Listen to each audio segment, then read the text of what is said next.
cincin A itu bergabung dengan cincin B, ini ada satu atau dua atom karbon yang sama yang digunakan oleh cincin A maupun cincin B. Begitu pula cincin B dengan C. Di sini ada dua atom karbon yang dipakai bersama sebagai irisannya atau mungkin sebagai fusinya, katakanlah seperti itu. Demikian pula cincin C dan cincin D. Ada dua atom karbon yang dipakai bersama-sama, begitu ya, baik oleh cincin C maupun D. Nah, dari keempat cincin itu, pada bagian yang merupakan fusinya, itu yang akan menentukan apakah dia trans atau cis. Sebagai contoh misalnya, sebagian besar dari steroid itu seluruhnya adalah trans. Kalau seluruhnya trans, maka strukturnya seperti ini. Ini cincin A, B, kemudian C, dan D. Nah, kurang lebih strukturnya seperti ini. Jadi, di sini substituen pada karbon fusi itu ada H atau mungkin CH3 begitu, gugus metilnya. Ada gugus metil dan hidrogen ini berada pada posisi trans. Begitu juga pada fusi antara cincin B dan cincin C, ini juga sama dalam posisi trans. Satu ke bawah, satu lagi ke arah atas. Ya. Dan demikian juga untuk cincin antara C dengan D. Ya, itu adalah semuanya trans. Nah, sementara kalau kita lihat ada juga sejumlah steroid yang pada cincin A dan B-nya itu adalah cis. Begitu. Nah, maka posisinya menjadi seperti ini dan ada juga alternatif yang lain atau ditemukan juga steroid yang lain yang memang bagian fusi antara AB dan CB-nya itu adalah cis begitu. Ya, sehingga kita akan menemukan senyawa-senyawa paling tidak dalam ketiga kelompok itu. Hanya yang paling dominan steroid itu adalah seluruhnya adalah trans. Kira-kira menurut Anda apa sebabnya? Kenapa struktur yang semuanya trans itu pada cincin fusinya itu yang paling banyak ditemukan?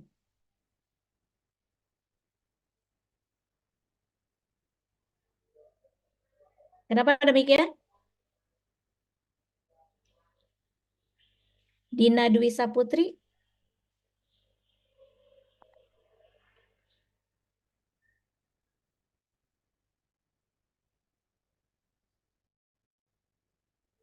Dina Dwi Saputri ada?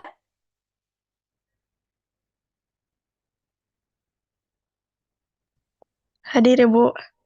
Oke, kenapa? Jawabannya apa? Kenapa yang semuanya trans itu kemudian paling banyak ditemukan di alam?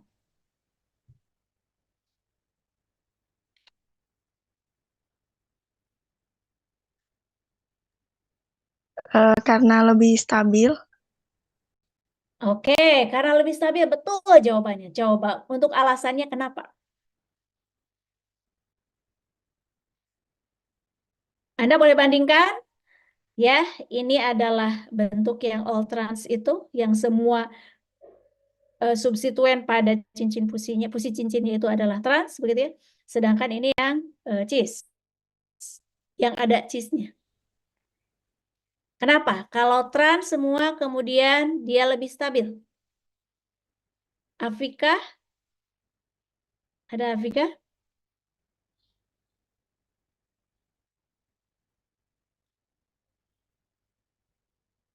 Halo Afika? Iya, Ibu, bentar. Iya, cepat atau jangan pakai sebentar. Kenapa kalau trans semua itu lebih stabil? Tadi di alam tuh banyak karena lebih stabil, benar. Nah, tapi kenapa stabilnya itu? Kalau dilihat dari strukturnya. Karena itu ada ikatan antara dua cincin itu kayak di sisi yang berlawanan gitu, Bu. Ya, terus kenapa? Kan eta penjelasan tentang trans itu bahwa oh dia berlawanan, yang satu ada di sisi atas, yang satunya di sisi bawah begitu. Ya kan? Nah, pertanyaannya kenapa itu membuat jadi stabil? Alias energinya rendah. Kalau stabil itu energinya rendah. Kenapa?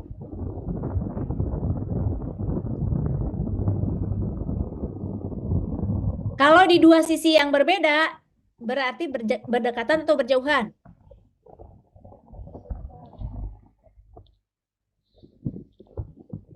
Afika? Berdekatan Berdekatan. atau berdekatan? Kalau berdekatan itu energinya tinggi atau rendah? Rendah.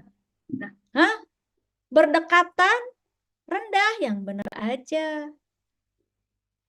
Tinggi, Bu. Tinggi, karena di situ ada yang disebut dengan efek sterik, ya, tolak menolak. Betul nggak? Apalagi di sini ada CH3 begitu ya, meruah. Nah, jadi kenapa trans itu lebih stabil? Nah, karena efek steriknya rendah begitu. Ya, sehingga energinya menjadi lebih rendah juga. Oke. Teman-teman, ketika berbicara tentang steroid, maka ada struktur yang sifatnya umum tadi disebut sebagai deret all trans atau deret 5 alfa. Kenapa dia disebut deret 5 alfa? Ada yang tahu kira-kira?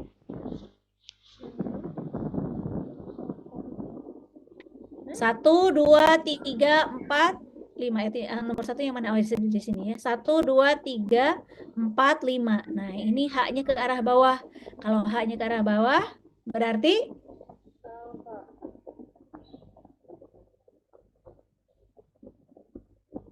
lihat, ada deret 5 alfa, ada deret 5 beta.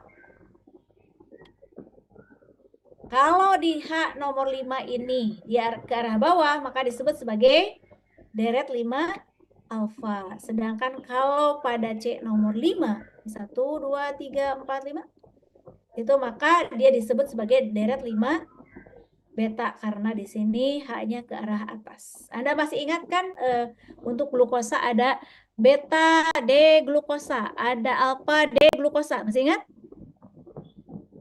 Nah, jadi di sini kalau kita perhatikan ada dua kelompok besar, yakni deret 5 alfa dan deret 5 beta untuk steroid ini, ya. Oke. Sekarang kita lihat bagaimana tata nama dari steroid ini. Mengingat steroid itu kan sangat banyak, ya. Maka tentu saja kita harus mengenalinya berdasarkan pola penamaan dari si steroid tadi. Ya, tadi ada berapa cincin yang harus ada, yang biasanya ada di dalam suatu steroid? 27. Cincin, sayang. 4. 4. Ada 4, oke. Ada fenantren, perhidropenantren, betul nggak? 1, 2, 3, ini adalah lingkar 6. Dan 1 siklopentana, begitu. Ya, nah jadi cincin A, B, C, dan D. Jumlah atom karbonnya ada berapa tadi? 20? Berapa? 27. Oke, kita lihat sekarang bagaimana penomorannya. Anda perhatikan baik-baik. Tadi ada 1, 2, 3, 4 cincin. Nomor 1 mulai dari cincin mana? Nomor 1 dari cincin yang mana? Yang pertama, Ibu, yang bawah. Cincin yang pertama yang bawah. Cincin apa itu? Cincin A. Heksan. Cincin?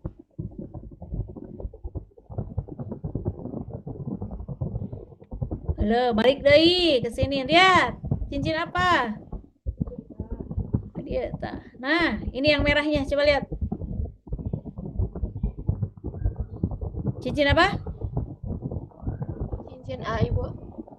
Ya, dari cincin A dulu. Jadi, nomor satunya dari cincin A. Nomor 1 mulainya dari mana? Atas, bawah, kiri, kanan? Atas.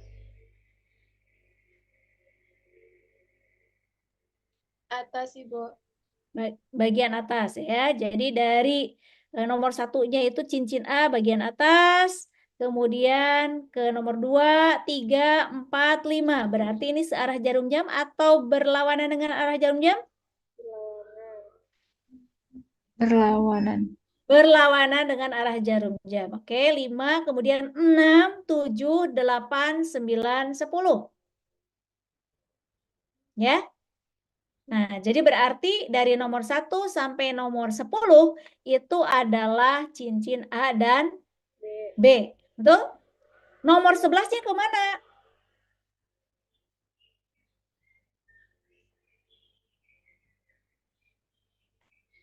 Halo, nomor 11-nya ada di mana? Di cincin C, Ibu. Di Cincin cincin yang atasnya. C. Yang C. Oke, jadi berarti cincin C. Anda lihat 11, 12, 13, 14. Ya, berarti cincin C. Lanjutkan ke cincin D, 15, 16, 17. Betul? Nah, kemudian 18-nya ada di mana?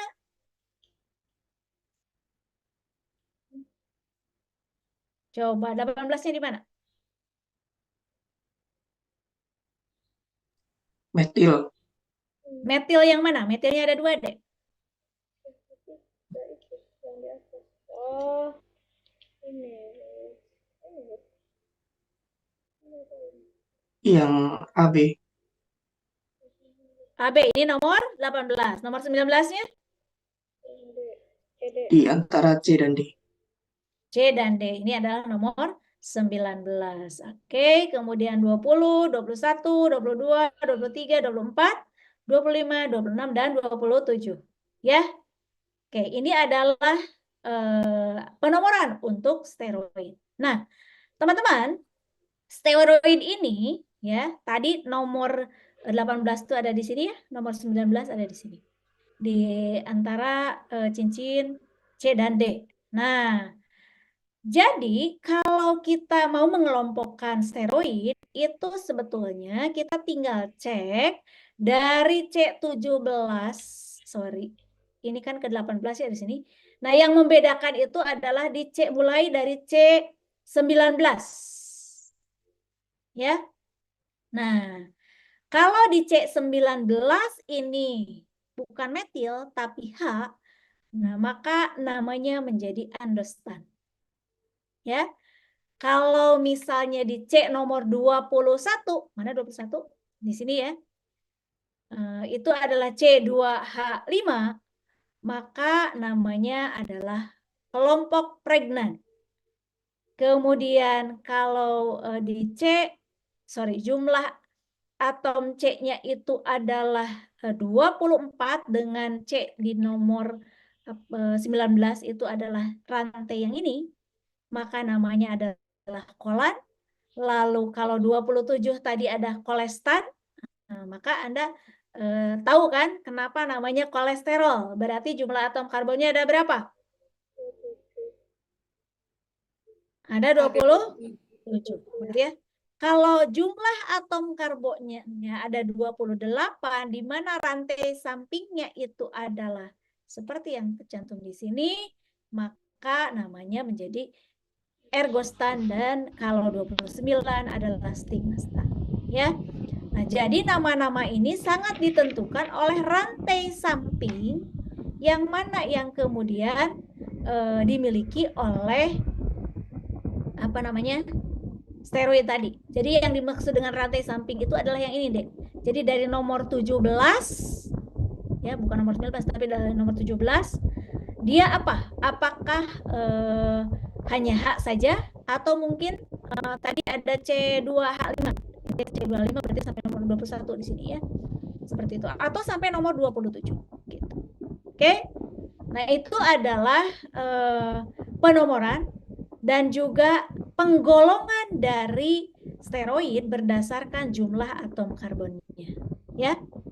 Nah, kalau dilihat dari strukturnya, tadi struktur dari steroid itu ada all trans, ada juga AB-nya yang cis, dan juga ada yang AB atau CD-nya yang cis. Betul tidak? Nah, tadi kita sudah tahu persis bahwa sifat dari steroid ini mengikuti sifat dari sikloheksana yang memiliki atau yang menjadi komponen utama dari steroid ini. Kita tahu tadi yang paling stabil di dalam sikloheksan tentu saja adalah konformasinya adalah kursi. Betul tidak? Nah, tentu saja ini terkait dengan bagaimana interaksi dari substituen atau ikatan-ikatan yang ada di dalam sikloheksana tadi. Kita tahu dalam sikloheksan itu setiap atom karbon masih mengikat dua lagi, ya, masih memiliki dua lagi ikatan, baik dengan H maupun dengan atom karbon yang lainnya. Nah, dan di situ artinya bahwa setiap sikloheksan itu, setiap atom karbonnya, ini ada yang berikatan arahnya tegak lurus alias aksial, atau ada yang menyamping atau ekuatorial. Gitu ya. Contoh misalnya ini C di nomor berapa nih? Nomor 3 ya. C nomor 3 itu kalau kita lihat karbonnya di sini punya satu ikatan yang aksial dan satu ikatan yang ekuatorial. Bagaimana dengan nomor 2? Nomor 3 itu aksialnya ke bawah. Nomor 2 ini aksialnya ke mana? Anda bisa lihat? Ke arah mana aksialnya? Ke atas. Ke atas. Ke atas, betul. Ekuatorialnya ke arah mana? Kiri. Boleh kiri, tapi arahnya dia ke atas atau ke bawah? Ke bawah. Ke bawah, ya. Nah, di nomor 3, ekuatorialnya ke arah mana? Atas. Ke arah atas, ya. Jadi selalu begitu. Kalau yang bertetangga itu akan saling berselang-seling. Jadi di nomor 2 tadi aksialnya ke atas. Nomor 3 ini aksialnya ke bawah. Berarti nomor 4 kemana aksialnya? Ke atas. Setelah bawah berarti ke atas. Sebelahnya lagi kemana? Aksialnya Bawah. ke bawah. Di sebelahnya lagi pasti aksialnya Ke atas. Jadi seperti itu, bahwa di dalam suatu sikloheksan itu ada aksial dan ekuatoria, dan mereka akan saling berselang-seling gitu dengan tetangga sebelahnya, begitu ya. Oke, nah karena ini cincin A, B, C, D, dan D-nya itu adalah saling berfusi, maka kondisinya akan seperti ini. Contoh misalnya cincin A dan B ini memungkinkan tadi aksialnya ada yang ke bawah dan ke atas seperti itu. Tetangganya demikian. Nah, maka kalau nanti ketemu dengan suatu steroid yang punya misalnya di aksialnya itu dia ada substituen CH3 atau metil, maka Anda bisa bayangkan ya, ketika ada metil di sini, begitu ya, kemudian metilnya itu masih aksial juga, tetapi yang satu lagi di sini haknya adalah ekuatorial. Jadi betapa akan jadi haririn atau berdesakan.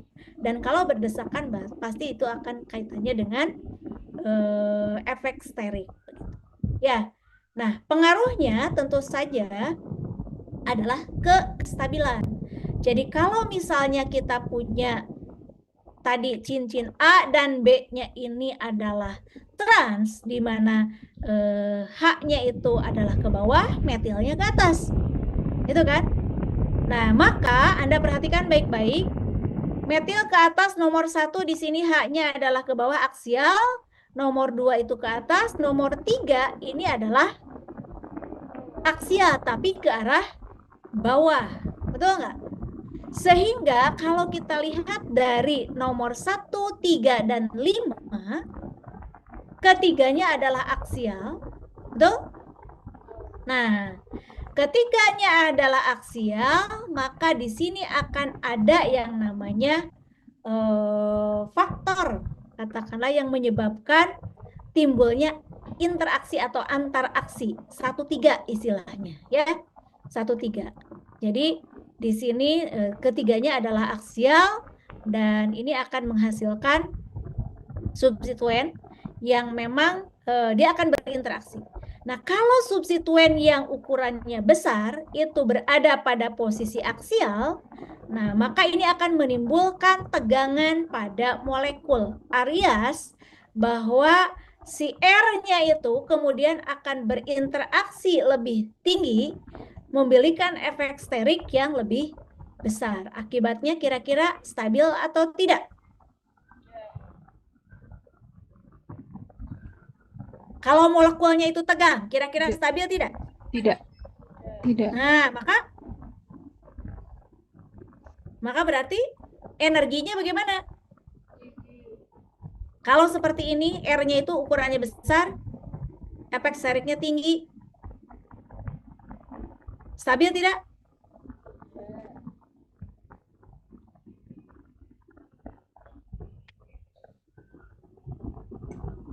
Tidak. Tegangannya tinggi berarti stabil tidak?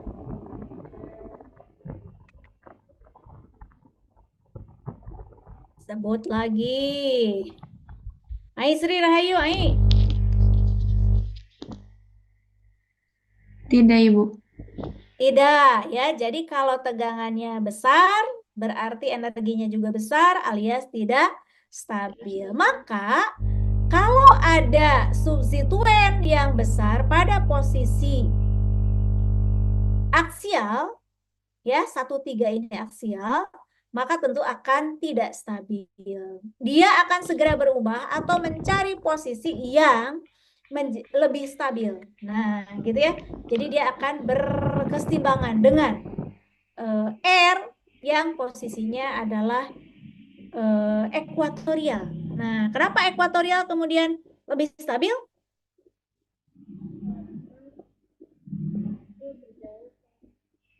Tentu alasannya adalah kebalikan yang tadi. Dalam posisi yang ekuatorial itu tidak ada atau tegangan pada molekulnya menjadi lebih kecil alias energinya lebih rendah begitu ya. Jadi substituen pada posisi nomor 3 nanti akan cenderung untuk memilih dia posisinya adalah ekuatorial gitu ya, untuk menghindari tegangan atau antaraksi satu yang ini dengan 3. 1, 3, dan 5 gitu ya. Nah, lalu bagaimana pengaruhnya apabila substituennya itu adalah hidroksi? Nah, seperti misalnya dalam kolesterol tadi, ya, kolestan H-nya ada 27, lalu di posisi nomor 3, ini kan nomor 1, 2, dan 3, ada OH. Nah, OH-nya aksial, maka di sini akan ada antaraksi 1-3 ya, antara H nomor 1 dengan OH, ada antara H nomor 5 dengan OH, ya kan? Nah, sedangkan kalau posisinya ekuatorial seperti itu, ya. Nah, hal ini menyebabkan gugus hidroksil yang posisinya ekuatorial ini abundansnya atau katakanlah keberadaannya itu hampir 90%. Ya. Sedangkan kalau yang aksial itu hanya 10% saja. Jadi Anda bisa bandingkan betapa kestabilan, betapa posisi dari gugus hidroksil ini begitu ya dalam steroid yang trans itu sangat menentukan ya, dan yang paling stabil adalah yang posisinya ekuatorial gitu ya. Nah, hal yang sama juga terjadi pada steroid yang cis ya. Coba Anda perhatikan baik-baik. Untuk posisi yang cis ini, ketika Anda lihat di posisi nomor 3, ini aksial atau ekuatorial OH-nya? ekuatorial, Ekuatorial. Yang benar. Aksial. Aksial yang H atau atau OH? ekuatorial?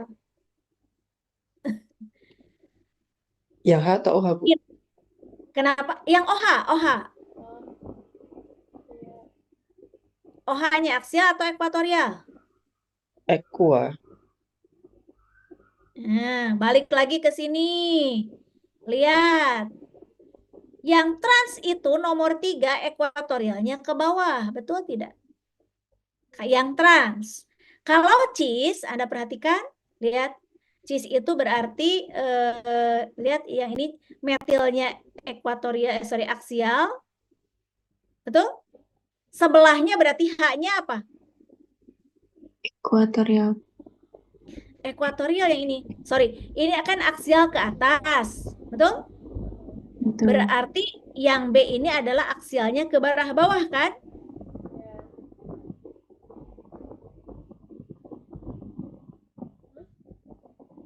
Betul tidak? Nah, karena Anda perhatikan baik-baik, kalau cis ini sorry, bukan di sini tidak ada ekuatorial, tidak ada aksial ya. Jadi kalau cis ini berarti ini haknya adalah ekuatorial, berarti yang di sebelahnya ekuatorial ke atas, berarti ini di sebelahnya ekuatorialnya adalah ke bawah. Gitu kan? Berarti si yang ke atas itu adalah aksial. Betul? Nah, di sebelahnya lagi nomor 1, ini berarti aksialnya ke arah bawah. Yang ke sana itu berarti apa? Ekuatorial ya, betul jawaban Mimin tadi. Ya. Jadi, kalau Anda perhatikan baik-baik, untuk yang cis ini ya, A dan B-nya adalah cis, maka OH yang ini adalah ekuatorial. Tetapi Anda perhatikan baik-baik, ketika OH-nya ini adalah ekuatorial, tapi ketemu dengan siapa nih? H di posisi nomor 5 dan H di posisi nomor 1. Betul nggak? Nah, ini pun sama ada interaksi 1, 3, dan 5 atau 1, 3. Ya. 1, 2, 3. 1, 2, 3 begitu ya. Ini ada interaksi demikian. Nah, sehingga apa? Faktanya dia hanya ada 10% saja dibandingkan dengan OH yang ekuatorial begitu ke arah bawah, yang memang dia lebih bebas atau lebih tidak banyak rintangan steriknya, sehingga jumlah atau keberadaannya itu sampai 90%. Jadi Anda bisa simpulkan di sini. Jadi kalau di dalam trans itu yang yang ekuatorial ini, ekuatorial ke atas itu lebih banyak, begitu ya. Tetapi untuk yang cis itu yang ekuatorial ke bawah ini menjadi lebih banyak. Ya. Kenapa? Karena tadi efek dari steric. Nah, ini akan berpengaruh juga terhadap reaksi apa yang kemudian bisa terjadi. Nah, sebagaimana kita ketahui tadi, kalau ada OH, OH itu adalah alkohol. Alkohol bisa bereaksi tidak? Reaksi apa yang bisa terjadi pada alkohol? Coba. Yang lazim terjadi. Aisyah?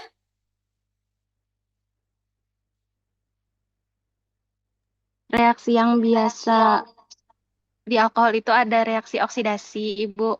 Oke, terus? Reaksi apa lagi? Betul, itu reaksi oksidasi. Dehidrasi. Yang kedua adalah, ini nomor 2. Apa namanya? Reaksi? Ai? Reaksi apa, Ai? Esterifikasi. Esterifikasi. Oke, ketika alkohol mengalami esterifikasi, berarti dia bertemu dengan siapa? Bereaksi dengan siapa? Dengan asam karboksilat. Dengan asam karboksilat. Oke, ya. Berarti kalau begitu, si OH ini nanti harus bereaksi dengan asam karboksilat, gitu kan? Nah, apakah reaksinya bisa langsung menghasilkan produk begitu?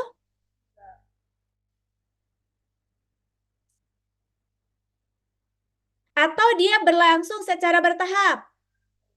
Masih ingat reaksi Bertahap, Ibu. esterifikasi? Berlangsung secara bertahap. Berarti di situ ada yang namanya keadaan transisi. Nah, maka di sini OH itu nanti pasti memerlukan posisi yang bebas, artinya yang ruangnya cukup untuk masuknya si asam karboksilat. Betul tidak? Nah, oleh karena itu, maka kalau kita lihat katakanlah steroid yang OH-nya di posisi aksial, trans dan aksial begitu, maka dia akan lebih sulit untuk apa namanya esterifikasi. Betul nggak? Nah, sehingga OH yang posisinya ekuatorial yang lebih tidak terhalang ini akan lebih mudah mengalami esterifikasi. Gitu ya. Kenapa? Karena tadi tidak ada atau lebih sedikit antaraksi 1,3-nya sehingga nanti pembentukan senyawa kompleks untuk transisinya itu jauh lebih mudah atau lebih stabil begitu ya. Nah, jadi Anda harus bisa membedakan misalnya mana yang kecepatannya lebih tinggi. Apakah esterifikasi pada posisi aksial atau ekuatorial? Nah, itu tentu kaitannya dengan tadi kestabilan keadaan transisi. Ya. Nah, selain mengalami esterifikasi, juga dia bisa mengalami atau steroid itu bisa mengalami saponifikasi. Apa itu saponifikasi?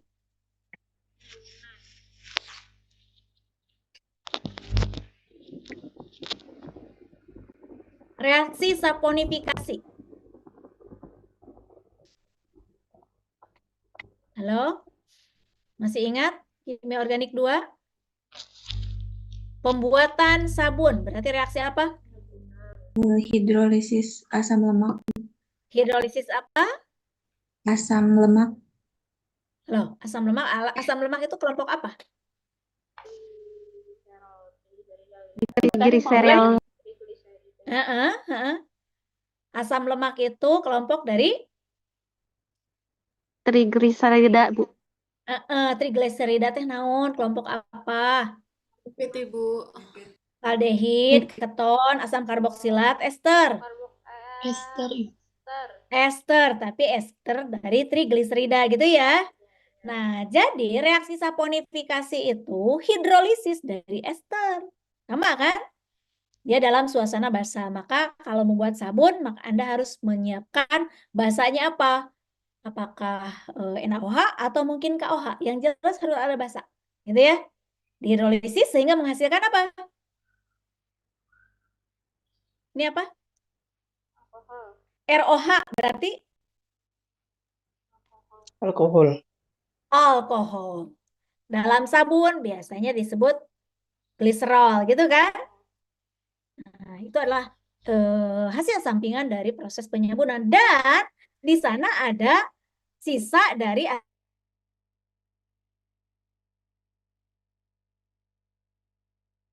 asam karboksilat, betul nggak?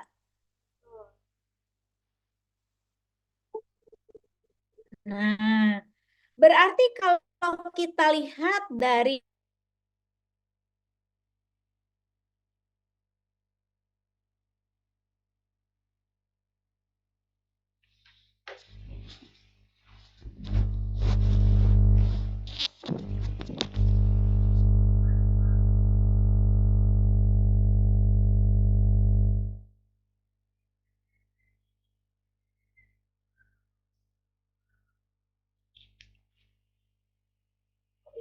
Hilang.